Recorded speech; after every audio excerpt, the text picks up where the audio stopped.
क्यों बहराइच में इतना बड़ा दंगा हो गया? सरकार की, पुलिस प्रशासन की नाकामी की वजह से।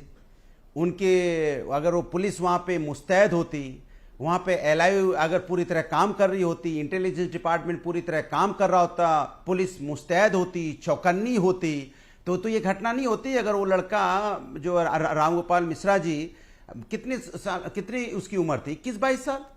हो सकता है नासमझ भी हो सकता है, उम्र ही क्या है। किसने उसको उस्काया? किसने उसको प्रेरित किया? किसने उसको किसी घर पे चढ़ने पे मजबूर किया? अगर वो घर पे चढ़ भी गया था, पुलिस प्रशासन मजबूत होता तो उस घर पे पुलिस प्रशासन चला जाता, उसको पकड़ लेता, उनके घर वालों को पकड़ लेता और शांतिपूर्वक उसको उतार के झंझट खत्म हो जाता।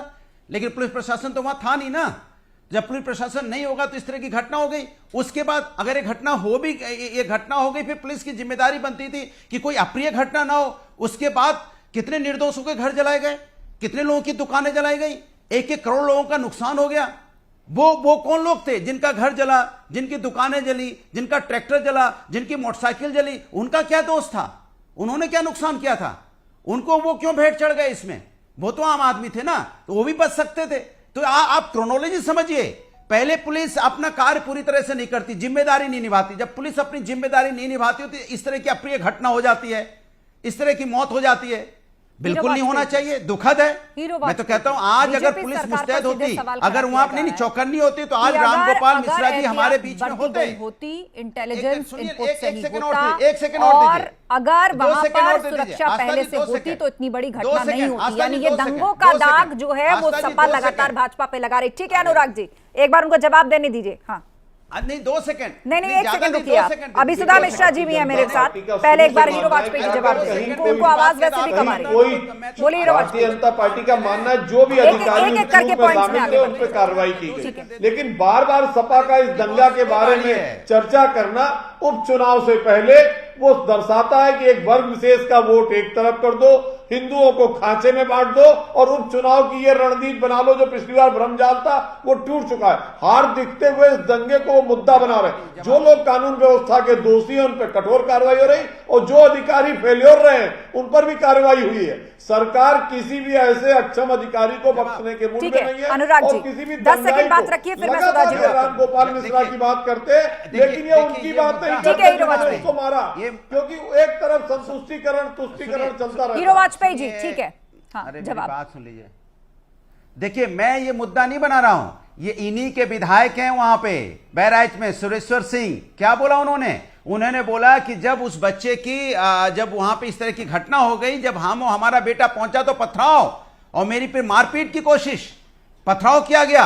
उन्होंने आपके नगर के युवा अध्यक्ष का नाम लिया कि उन्होंने कहा कि वहां अर्पित श्रीवास्तव का नाम उन्होंने लिया, एफआईआर करवाई, 8 लोगों के नाम पे उन्होंने नामजद एफआईआर कराई। ये समाजवादी ने नहीं करवाई, आपके विधायक ने करवाई है बहराइच में। तो क्या आपके विधायक झूठ बोल रहे हैं?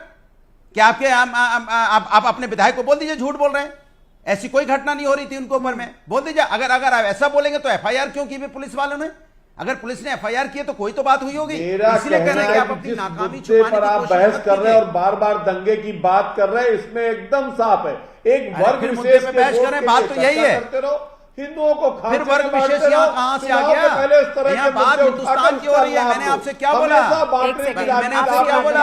हिंदू को मुसलमान और ये माहौल पैदा करने का है। कभी भी आप मानवता का धर्म अपनाइए, भाईचारे की भावनाओं को रखिए। मेरे लिए हिंदू, मुस्लिम, सिख, ईसाई, अगड़ा पिछड़ा सब हम हिंदुस्तानी है, सब हम भाई। चलिए, इस बात का फैसला जनता करेगी क्योंकि उपचुनाव के लिए वोटिंग की तारीख नजदीक आ रही है। मेरे पास इस वक्त और भी पैनलिस्ट हैं। सुधा मिश्रा जी हमारे बीच में, कांग्रेस की प्रवक्ता। सुधा मिश्रा जी, अब मुझे बताइए कि जब दंगों का जिक्र या आतंक का जिक्र यहां पर होता था तो आप भाजपा पर आरोप लगाते थे कि कोई मुद्दा नहीं है, उस पर जवाब नहीं देना चाहते। लेकिन अब तो समाजवादी पार्टी कह रही है कि ये जो दंगा है ये बीजेपी सरकार करवा रही है। पहले एनकाउंटर को लेकर सियासत, अब दंगों को लेकर सियासत। अब विपक्ष के पास भी कोई मुद्दा नहीं है क्या?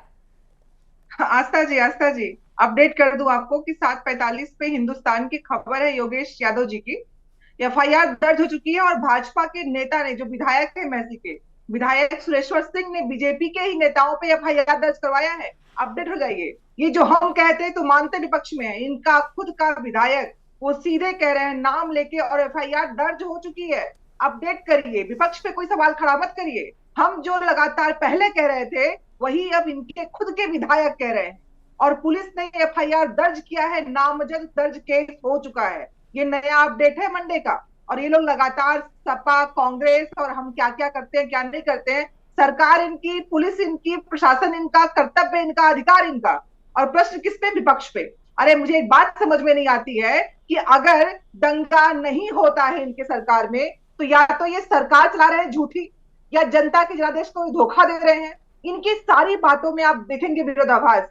जब से अभी हीरो भाई ने कहा कि हम कर रहे हैं हिंदू मुस्लिम, अरे आपका नेता कह रहा है कि आप लोगों ने जानबूझ के उपचुनाव के पहले इस देश में, उत्तर प्रदेश में जानबूझ के आपने दंगा फैलवाया है। आपने एक बच्चे की हत्या होने दी, वो बच्चा था, मैं उसको युवक भी नहीं कह सकती हूँ। अगर उसे सोचने समझने की होती, उसमें उन्मादी बातें न घोली गई होती, उसको इस तरह न बनाया गया होता, तो शायद किसी और की छत पे चढ़ता ही नहीं। उसको आज हम मृतक नहीं बोल रहे होते।